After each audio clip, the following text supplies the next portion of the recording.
Hello, friends. I don't know what you are hoping your holiday mascot is bringing you this year, but hopefully it's a long form, emotionally riveting video about restoring this stunning vintage dresser.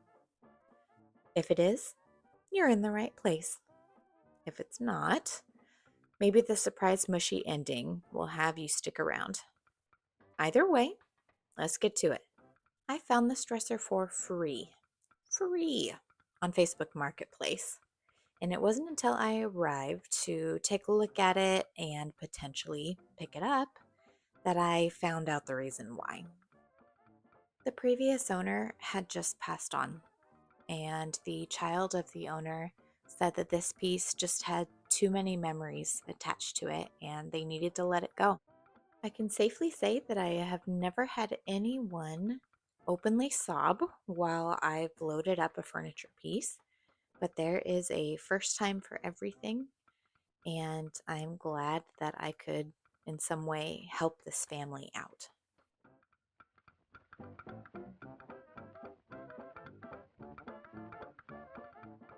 First things first, the family said that their mother believed that this was from the 1930s or 40s, which means that there could potentially be lead on this dresser, so we got to test for lead real quick before we get going. There's a common misconception that lead is only in lead paint before 1978. Which is true, there is absolutely lead in paint before 1978. However, there's also lead in lots of other things, and I'll let you do your own research on that. It may surprise you. But always test for lead before working on a project.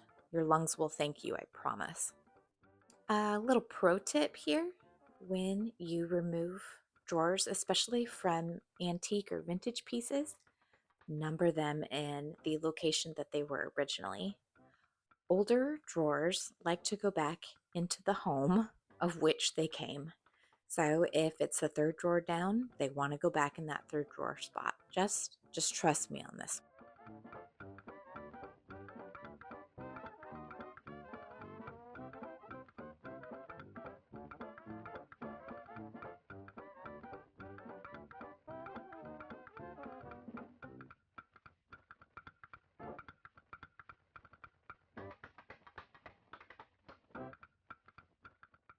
This old finish was already very much failing, and so it didn't take a lot of effort with the carbide scraper to remove it. I have a tendency to get a little heavy handed with my sanders and carbide scrapers. So I found if I can leave my hand open like I do here, that I don't get deep gouges or deep scratches the way I do if I wrap my whole hand around the handle. So if you have a tendency to get a little overzealous like myself, maybe this is a good option for you. The inside of these drawers were pristine, and so I didn't want any of the chemical stripper to drip down into the drawer. So just used some painter's tape to cover the pull holes in the drawer so it didn't drip down.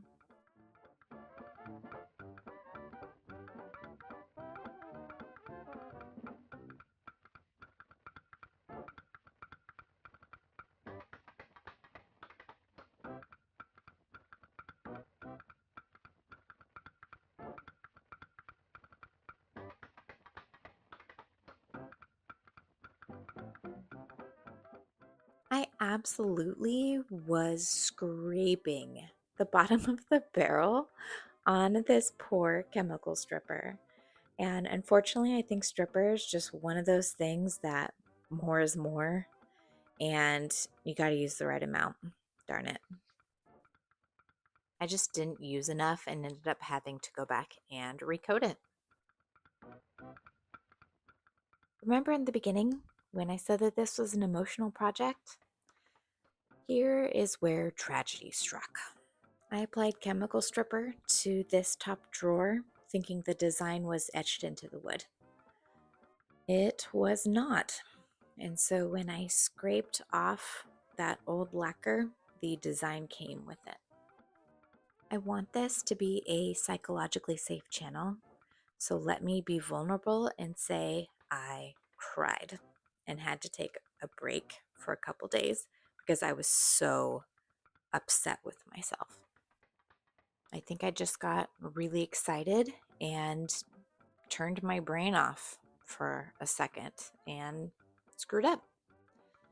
But just like in life, you have to get back on that horse. So after my couple days of pouting, I got back to work and started with all of the intricate sanding.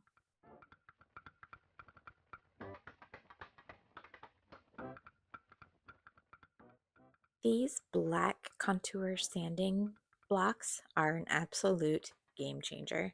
I could not have gotten through this project without the help of these little guys. They just get in all those tiny little nooks and crannies that drive you nuts. I will go ahead and put the link down in the description, but if you're hand sanding, these are it.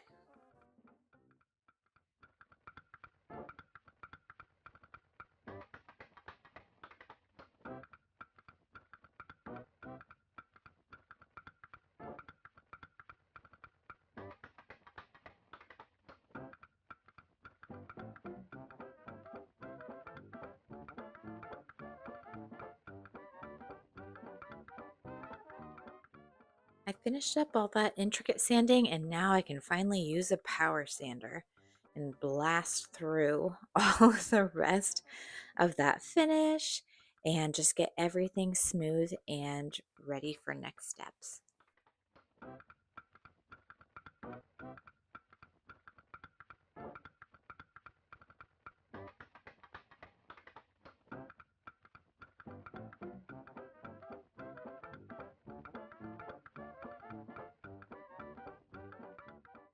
Okay, there's still a little bit of hand sanding, but only on the edges because, like I said, I'm heavy handed and I did not want to blow through that veneer.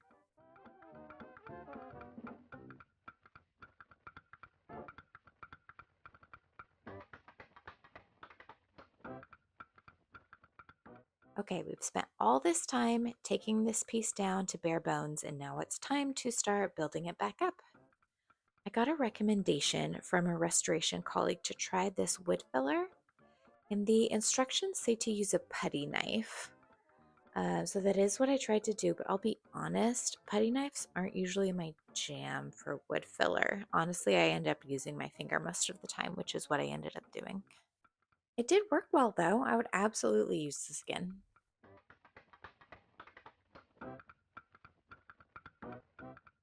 The top of the dresser had a few deeper gouges, so I used just a moist cotton t-shirt, laid it over the scratch, and then used a hot iron to try to raise that grain.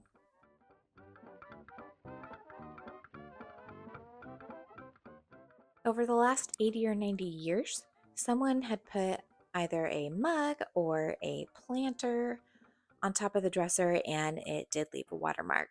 And so I just used some oxalic acid over the entire top and it evened it right up, no problem.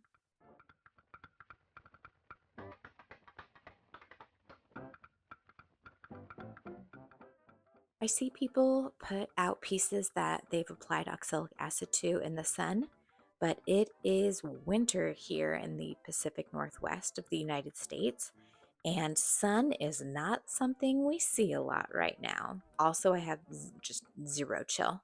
So I did use a heat gun to try to expedite the drying process, and that worked great, and I got to warm up a little bit.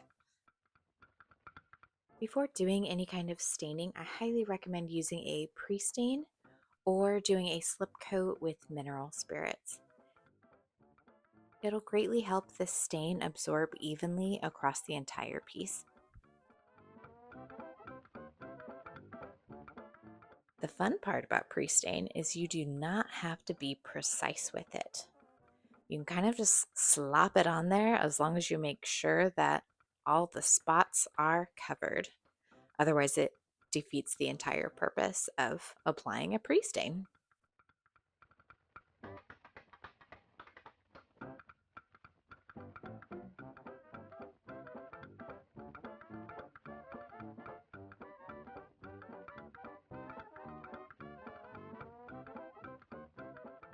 I got to play around a little bit with a couple new gel stain colors for me.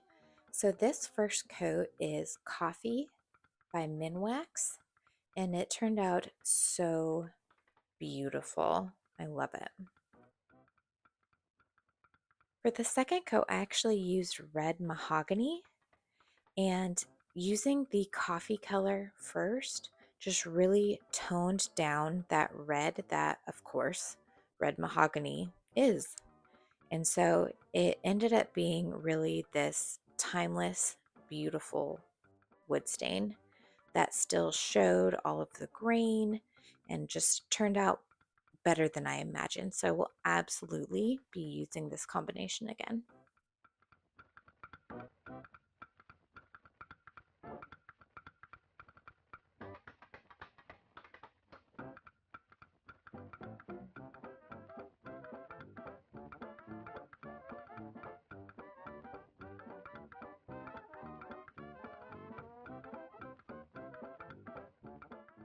This is one of the spots that I use the wood filler, and so just used a blend all stick to color match that filler.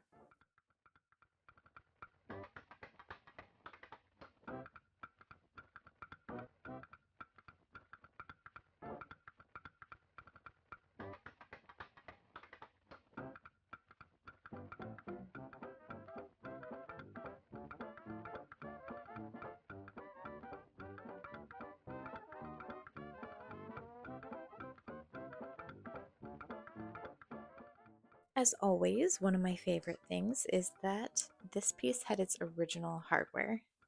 It was worse for wear. It had seen some life, that's for sure, but it did not need to be replaced. It just needed to be freshened up a little bit. So I grabbed some Barkeeper's Friend and got to scrubbing.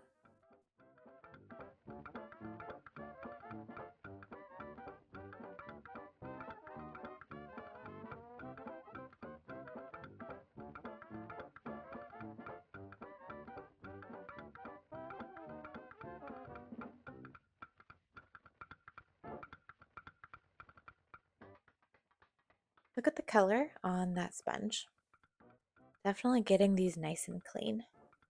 Some people prefer to leave handles and pulls in their current condition when they're aged, and that's perfectly okay.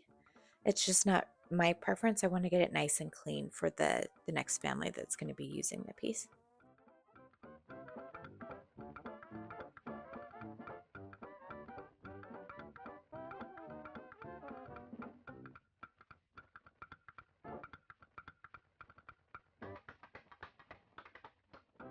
When I get a new piece, I try to picture what it looked like in its heyday. What did it look like when it was freshly built out of the manufacturer, wherever it came from? And I want to try to get it back to that form. So in my head, these pulls had a little more gold hue to them.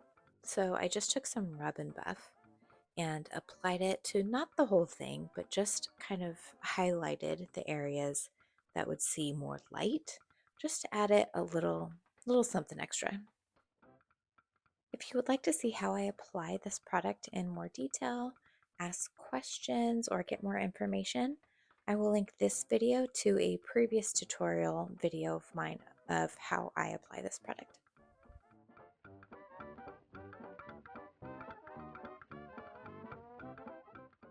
I felt that Danish oil would bring out the most natural, beautiful tone in the wood and protect this piece while still preserving the way it may have originally looked.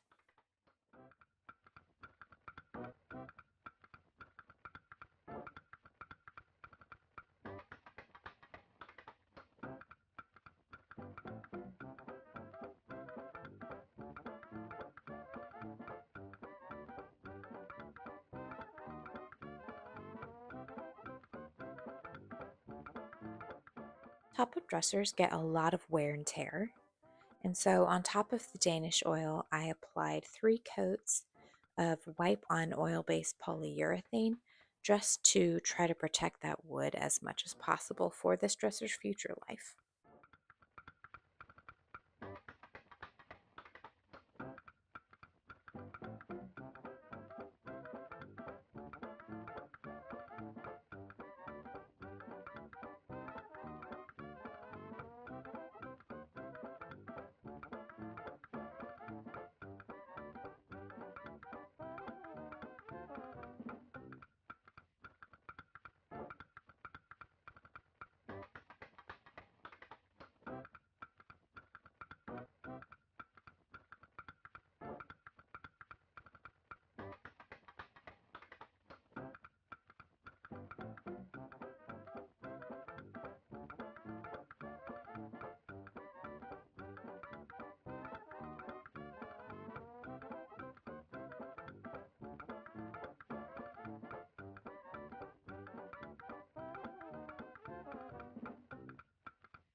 Luckily, I didn't have to do a lot to these drawers. They were in very good condition.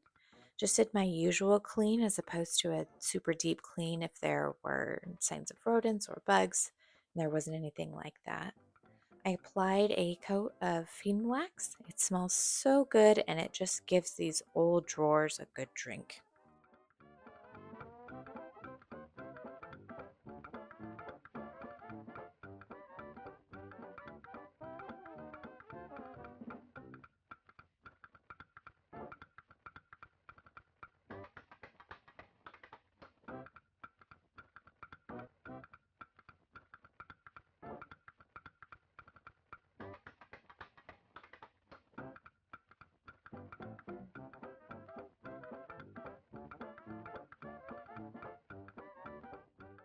And last but certainly not least, I go through and wax all the surfaces where a drawer could potentially rub. And this just helps those drawers slide in and out super easy. And honestly, it's one of the first questions that most buyers ask is how the drawers are. And it's always nice to say that they've just freshly been waxed and are ready for their use.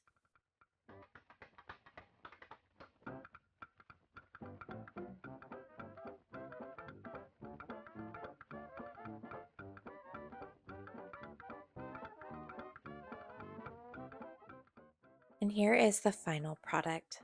I think it turned out amazing. And I feel like I say this about each individual piece, but I think this may end up being my new favorite. And as a holiday surprise, I plan to reach out to the family and show them the piece and see if they would be interested in having it back in their mother's memory. I don't know if they will take it back, if that's something they're even interested in, but it just feels like the right thing to do when clearly it was an emotional departure. Thank you for going on this restoration journey with me.